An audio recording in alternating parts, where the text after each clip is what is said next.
lima syakkatin karena ada uzur talhamu fi qiyami yang menyampaikannya kepada tidak bisa dianya berdiri, sholat jalisan maka dia bisa sholat dalam keadaan duduk.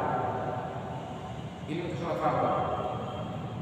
Fardu kalau berdiri di dalam sholat fardu itu termasuk rukun. Maka orang yang mampu berdiri kemudian ketika sholat fardu dia duduk padahal dia bisa berdiri, maka sholatnya tidak sah karena dia tidak menunaikan rukun di dalam sholat. Tetapi untuk sholat sunnah bisa. Orang bisa berdiri ketika sholat tarawih. Sholat tarawih 20 rakaat, 10 rakaat pertama kita berdiri, 10 rakaat terakhir kita kerjakan dalam keadaan duduk. Itu boleh karena tarawih itu sholat sunnah, tetapi pahalanya sunnah.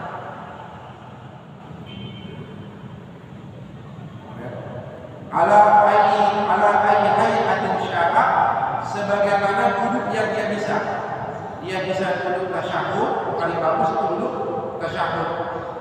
Paling bagus duduk tasyahud. Kalau tidak bisa duduk tasyahud, ya dia bisa duduk duduk bersila. Duduk tasyahud itu duduk iftirash, atau dia bisa duduk bersila. Sesuai apa? Atau kakinya dimajukan ke depan, kalau dia duduknya lagi buka. Jadi duduk sebagaimana kemampuan dia.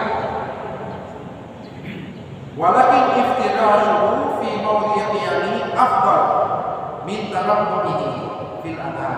Tetapi duduk iftirash itu duduk tasyahud. Duduk iftirash itu lebih utama dibandingkan dengan duduk tarabbuh. Itu duduk bersila. Jadi kalau orang tidak bisa berdiri, maka dia disuruh sholat dalam keadaan duduk. Tapi duduk yang paling utama adalah duduk iftirash, duduk ketika kita tasyahud. Kalau nggak bisa, pilihan yang kedua duduk dalam keadaan bersila, duduk seperti ini, bersila. Kalau nggak bisa, duduk sebagaimana dia bisa. Entah kakinya itu dikedepankan atau gimana, yang penting dia bisa kerjakan sholat. Wa man ajaza an julusi sholat muttaji'an. Barang siapa yang tidak bisa duduk karena habis kecelakaan atau dia punya sakit stroke, yang mana dia tidak bisa duduk, sholat muttaji'an, maka dia bisa sholat berbaring. Ya, ini pentingnya sholat. Kalau puasa kalau kita sakit, puasa termasuk rukun Islam. Kalau puasa, kalau kita sakit, Allah bilang boleh ganti dengan yang lain. Ya. Kalau puasa, kemudian nanti kalau sholat, apapun keadaan kita, bagaimanapun kesusahan kita, apapun kesibukan kita, itu tidak ada ampun. Tidak ada rukhsah dari Allah untuk meninggalkan sholat diganti dengan sholat dilanjutkan waktu yang lain. Tapi di luar, maksudnya keadaan yang mendesak. Keadaan yang mendesak. Ada juga orang yang dalam safar, masih kita dari sini ke Gorontalo, naik mobil rental. Sopirnya karena Islam, sudah ada di masjid, sopir terus. Kalau kita bilang, Pak, tolong berhenti di masjid, dikhawatirkan kita akan ditinggal. Maka orang yang seperti ini, dia boleh mengganti sholatnya setelah sampai di tempat tujuan. Tetapi kalau orang yang di rumah tidak safar, di rumah, atau orang safar menggunakan kendaraan pribadi, yang mana maksudnya orang ini kalau dia memberhentikan kendaraannya ketika tiba waktu sholat, dia memberhentikan kendaraannya, itu dia longgar, tidak tidak takut ketinggalan, tidak takut ada musibah, maka orang yang seperti ini tidak boleh meninggalkan sholat sama sekali. Berdiri termasuk syarat sahnya sholat, itu termasuk harus berdiri. Ya, rukun dalam berdiri. Tapi kalau kita tidak, kenapa tidak sholat? Oh, kaki saya luka. Kalau seandainya saya berdiri, nanti kaki saya ini akan mengeluarkan darah, maka saya akan mengeluarkan darah, atau saya akan jatuh. Orang yang seperti ini disuruh sholat duduk. Masih duduk tak bisa, disuruh sholat berdiri. Fa'in ajaza anil ittijari sholat mustalqiyan al-baqi. Maksudnya muttaji'an ini orang yang sholat berbaring tapi dalam keadaan miring. Dalam keadaan miring. Seperti nanti kalau orang menguburkan mayit, ketika dikubur kasih miring begini. Ya, jadi itu orang yang pertama. Yang berbaring yang pertama kali itu. Jadi wajahnya itu diarahkan ke arah kiblat. Jadi kalau posisi seperti di sini, kepalanya di sini, kakinya di sana. Kalau dia tidak bisa mutajid, dia tidak bisa tidur dalam keadaan miring, fasallam mustalqiyan antah ini, wajiblahu lil qiblati. Maka dia sholat terlentang. Jadi tidur seperti biasa, tidur biasa. Kemudian kakinya dihadapkan ke arah kiblat. Jadi kalau orang tidak bisa lagi sholat begini, sholat begini, maka disuruh sholat terlentang, kepalanya di sebelah sana, kakinya menghadap kiblat. Tapi kepalanya agak dibantu dengan bantal, kayak ada menghadap kiblat juga. Fa'in ajaza dzalika kullahu au ma'a bi. Kalau dia juga tidak bisa keluar, tapi tidak bisa duduk, tidak bisa berbaring di atas ginjalnya, tidak bisa kemudian terlentang di atas kasur, tidak bisa, maka dia bisa sholat menggunakan isyarat mata. Saking pentingnya sholat, jadi nggak ada alasan. Isyarat mata. Walawa biqalbihi, dan dia niat dengan hatinya ketika apa? Mau takbir niatnya. Pas rukuk kode mata niat. Pas mau berdiri matanya angkat tadi niat iktidal. Wa yajibu alaihi istiqbaluha biwajhihi biwaqtin syai'in tahta ra'sihi. Dan wajib bagi penegak itu dia menghadap kiblat dengan wajahnya dengan meletakkan sesuatu di bawah kepalanya.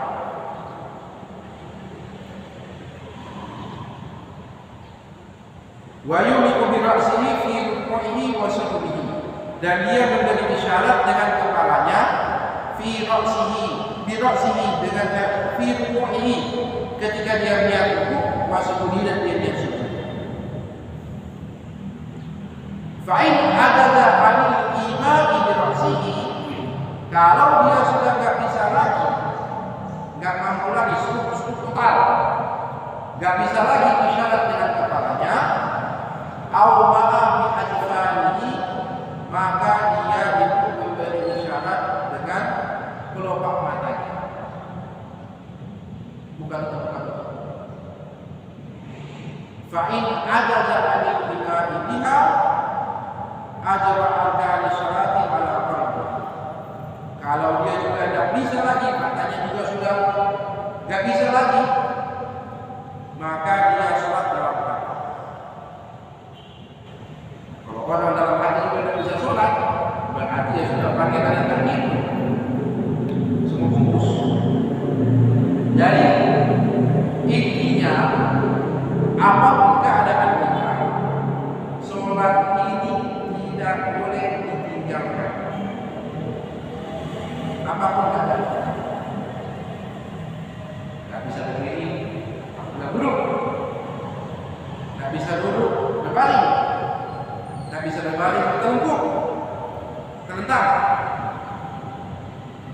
Serentak pun tidak bisa. Isyarat dengan kepala. Isyarat dengan kepala tidak bisa. Isyarat dengan mata. Isyarat dengan mata tidak bisa. Sholat dalam hati. Sholat dalam hati tidak bisa. Meninggal. Wala yakufha pada maqruhu tsabitan. Dan jangan sekali-kali meninggalkan sholat selama akalnya masih sehat.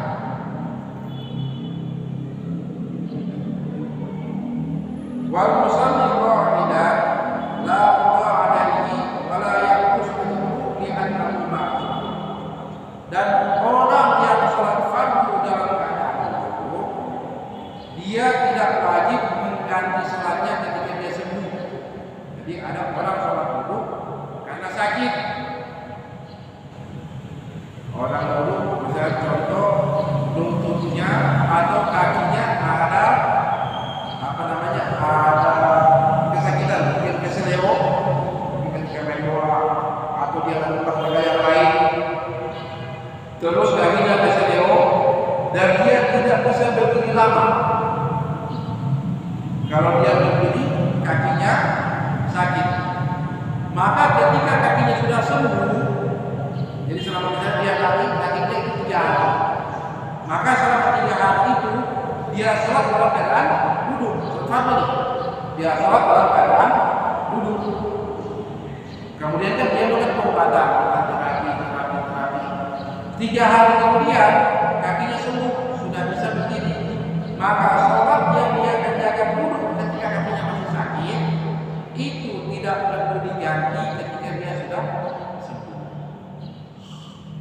Wala yaqusu li annahu ma'dzur. Dan pahalanya ketika dia mengerjakan sholat dengan duduk itu tidak berkurang karena dia adalah orang uzur. Wa amma qauluhu sallallahu alaihi wasallam, adapun sabda Rasulullah sallallahu alaihi wasallam, man shalla qa'idan falahu nisfu ajril qa'imi wa man shalla qa'iman falahu nisfu ajril qa'imi fa maqbulun 'ala al-'abdi indahu. Adapun sabda Nabi, man shalla qa'idan, barang siapa salat duduk, falahu nisfu ajril qa'imi, maka dia mendapat setengah pahala dari salat orang berdiri. Wa man shalla qa'iman falahu nisfu ajril qa'imi, dan barang siapa salat dalam keadaan tidur ketika berbaring, maka dia mendapat setengah pahala orang yang salat duduk. Maka hadis ini dimungkinkan atau diberikan ke bab keutamaan sholat sunnah, keutamaan berdiri di sholat sunnah. Jadi kalau sholat sunnah kita mampu berdiri, tapi kata sholat sunnah bukan sholat tahajud, sholat witir. Nanti insya Allah sampai kita sholat tarawih. Itu kalau kita sholat dulu, itu sholat kita tetap sah. Tetapi yang berkurang adalah jumlah pahalanya. Karena orang yang sholat dulu mendapat setengah pahala dari orang yang sholat berdiri. Ini ketika orang itu mampu berdiri. Ketika orang ini mampu berdiri. Tapi kalau orang itu memang dari sholat fardu tidak bisa berdiri, itu bisa duduk, kemudian sholat sunnah juga dalam keadaan duduk, maka dia ini dihukumi berdiri di sholat sunnah karena dia ini duduk. Terus Pak? Ini gambar. Terus fasul wal matruku minas sholati. Bab menjelaskan sholat-sholat yang ditinggal. Salah satu asya, fasul wal matruku, perkara yang ditinggal minas sholati dari sholat. Perkara yang ditinggal minas sholati dari sholat. Salah satu asya, ada 3 perkara. Fardun wa yusamma bil rukni aidan. Sholat fardu itu rukun, wa sunnah dan sunnah, wa hayatun dan hayat. Sunnah apa? Sunnah mereka. Jadi dari sunnah dalam sholat itu ada dua. Jadi sunnah abad itu sunnah yang tidak pernah ditinggalkan oleh Rasulullah. Termasuk itu apa? Tahiyat awal. Tahiyat awal itu sunnah apa? Salam yang kedua itu sunnah apa?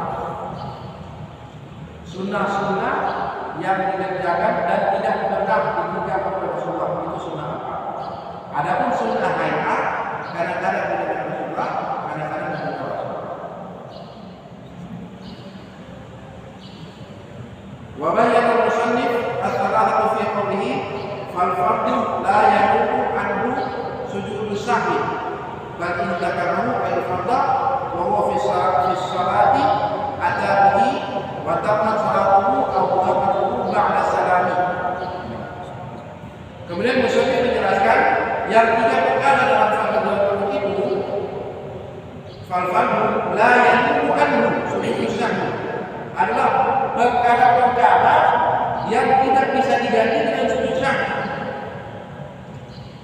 Jadi ada tiga perkara yang ditinggalkan dalam sholat, ketika ditinggalkan ini tidak bisa diganti dengan sujud sahwi.